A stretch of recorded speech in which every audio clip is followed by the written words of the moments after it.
Bonjour à tous et bienvenue pour ce premier tutoriel où on va apprendre le réalisme. Mister, I'm out of beat.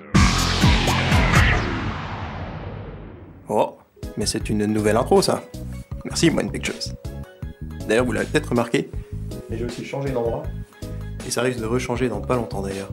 Pour m'aider à faire ce tutoriel, je vous avais demandé sur mon Facebook et mon Twitter qui c'est que vous aimeriez bien que je dessine pour vous expliquer tout ça. Et c'est donc avec Taylor Swift qu'on va apprendre le réalisme. Le réalisme, c'est quoi? C'est recopier une photo à l'identique. Bon, sauf que nous, ce sera au crayon de papier, et donc ce sera en noir et blanc.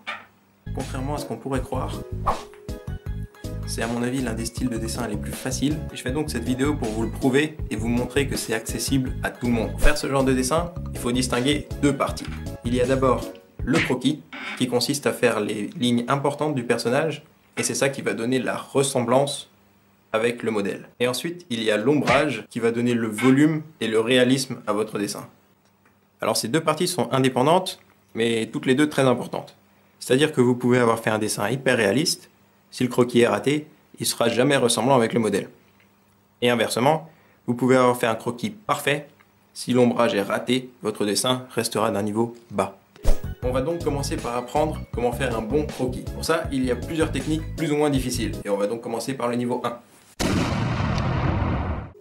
Le plus facile, c'est le décalcage. Alors vous allez me dire, ouais mais c'est trop facile, il n'y a aucun mérite. Pourtant, vous connaissez sûrement ce tableau, ou même celui-là. Eh ben, ils ont été faits par Vermeer, qui utilisait une technique de décalcage. Et pourtant, c'est l'un des plus grands peintres dont on se rappelle encore plusieurs années plus tard. Bon, sauf qu'à l'époque, fallait une méga installation pour pouvoir décalquer. Heureusement, aujourd'hui, on a ça. Le papier calque. Je pense que tout le monde connaît le principe, mais moins de monde savent vraiment comment l'utiliser. Arrangez la photo que vous voulez recopier par ordinateur, agrandir, rapetissir, tout ça, et imprimez-la.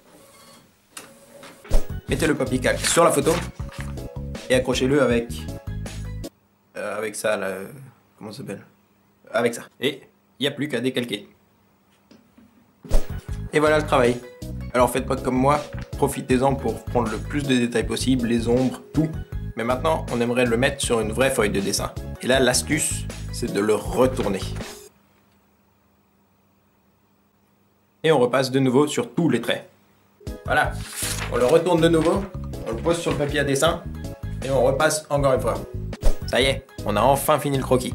Alors, les avantages de cette technique, c'est qu'on est sûr que notre croquis est parfait. Et surtout, ça permet de passer directement à l'étape 2 de l'ombrage sans trop s'emmerder avec ce croquis.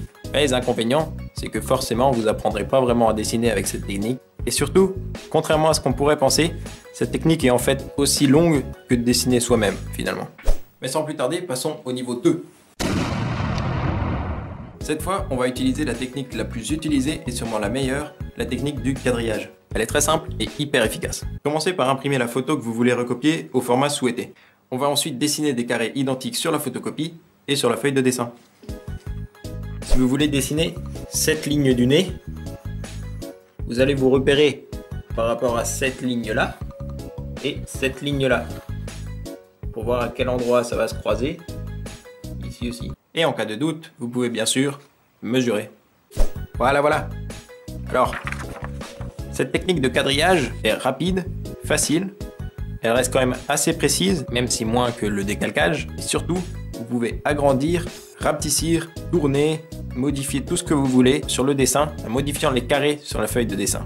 Un conseil, commencez par des petits carrés et augmentez la taille de plus en plus pour faire une transition en douceur vers le niveau 3 qu'on verra la prochaine fois. Sinon la vidéo va être trop longue, donc on verra les niveaux 3 et 4 la prochaine fois, avec ensuite une explication complète du matériel qu'il vous faudra pour commencer la partie ombrage qu'on verra par la suite. En attendant, vous pouvez partager cette vidéo à tous ceux que ça pourrait intéresser. N'oubliez pas de vous abonner pour ne pas rater la suite et voir mes autres sortes de vidéos. Et bien sûr, si quelque chose n'a pas été clair, je réponds à toutes les questions sur mes réseaux sociaux ou dans les commentaires. Merci d'avoir regardé cette vidéo et à très vite.